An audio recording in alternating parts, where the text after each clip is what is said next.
I'm Commander Alex Reed, and this is the story of our ill-fated journey to Epsilon-9.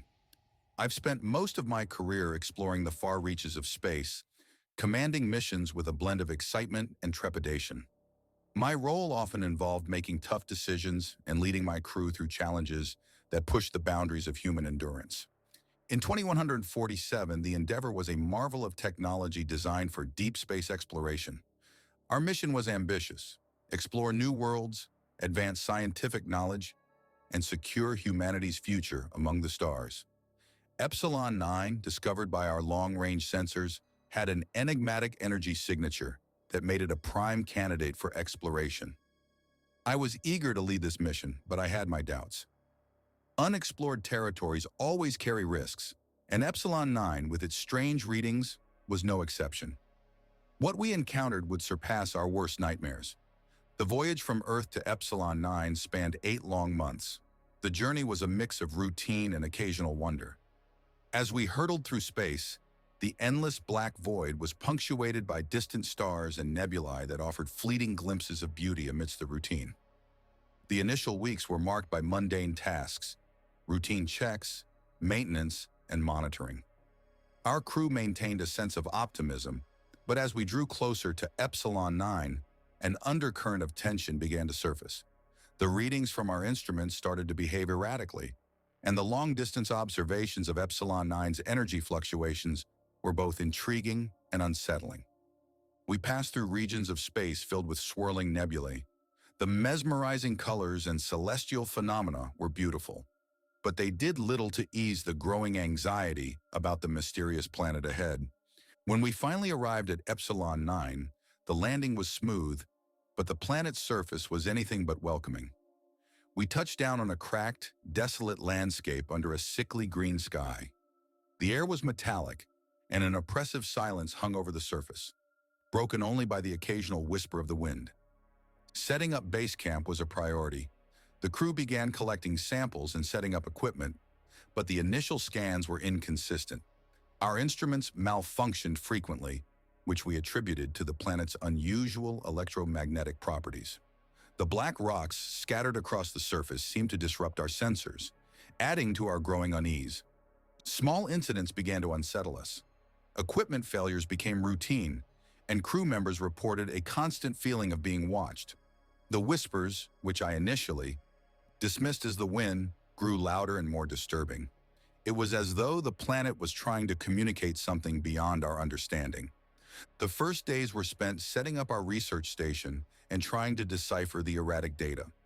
Our equipment continued to malfunction, and the planet's unique electromagnetic properties made it difficult to obtain reliable readings. Tensions among the crew grew as the strange occurrences continued. The sense of paranoia was palpable. Lisa, our biologist, became increasingly agitated, and James, our engineer, began to suspect that someone was deliberately sabotaging our equipment.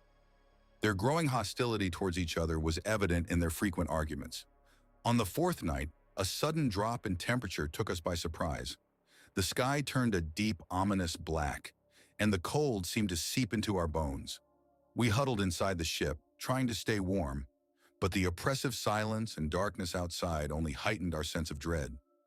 Outside, I heard strange noises, low guttural sounds that seemed deliberate. Each time I ventured out to investigate, I found nothing but darkness. The noises were disconcerting, and I couldn't shake the feeling that something was lurking in the shadows, watching us.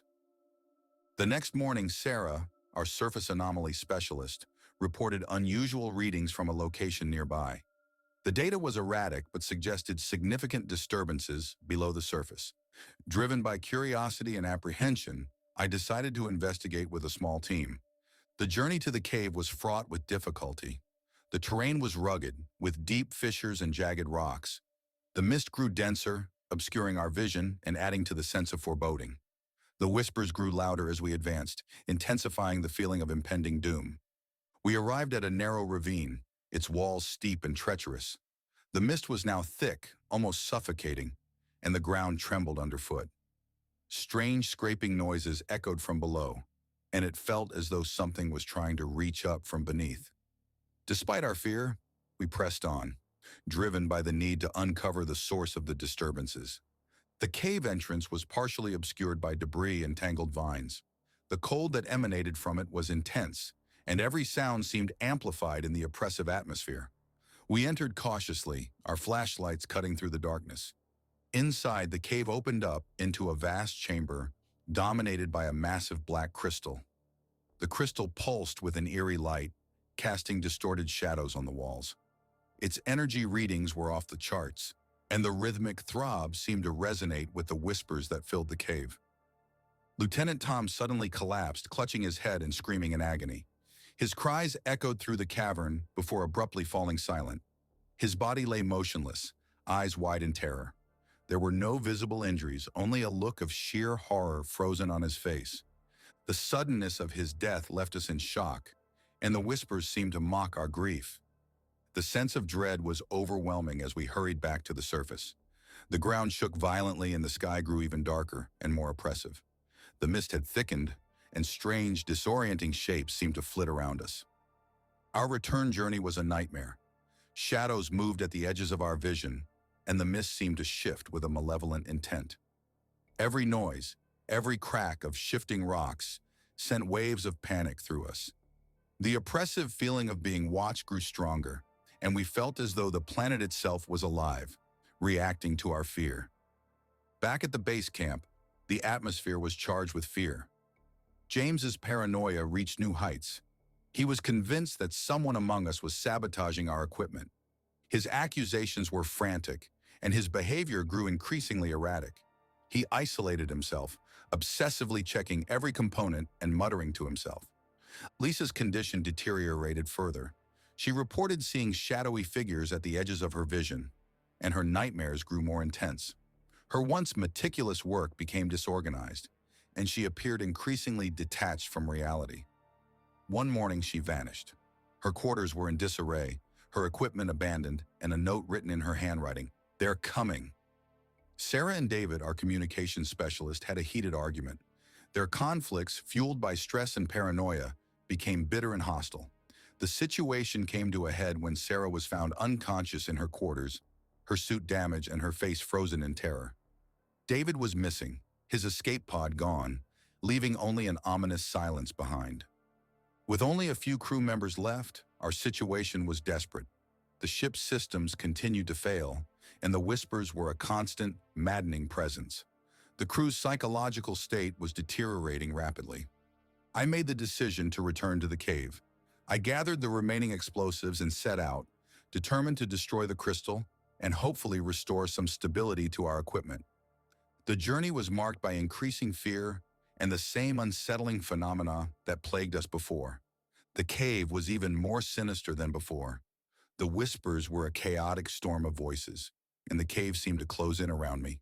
The temperature dropped sharply, and every sound was amplified in the suffocating darkness. I set up the explosives around the crystal, my hands trembling with fear and cold. The whispers were deafening, a cacophony of anguish and rage that seemed to resonate with the crystal's pulse. When I triggered the explosives, the cavern erupted in a violent explosion. Debris rained down, and the cave's roof collapsed, burying the crystal in rubble. The explosion sent shock waves through the cave, and the collapse created a maelstrom of dust and debris. I raced back to the ship, my heart pounding. The ground shook violently, and the sky outside was a storm of dust and darkness. Inside the ship, the systems were on the brink of failure. The oppressive atmosphere and the relentless whispers made it nearly impossible to focus. I managed to get the engines running despite the malfunctioning controls. We lifted off just as the planet's surface fractured and the cave was swallowed by the rubble. We returned to Earth in 2148, but the mission was deemed a failure. All records of Epsilon-9 were classified and sealed, hidden away to prevent further investigation. The remaining crew and I received treatment for psychological trauma, but the scars of our experience were deep. The whispers never truly leave me. They come unbidden, especially when I'm alone, and shadows move at the edge of my vision. I can't shake the feeling that something followed us back from Epsilon-9, lurking in the vastness of space. Our discovery has become a dark chapter in humanity's quest for knowledge, a stark reminder of the terror that lies hidden in the depths of the galaxy. As I look at the stars, I hope others heed our warnings and avoid the darkness that lurks in the void.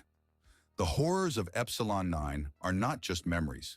They are a constant reminder of the terror that waits in the depths of space.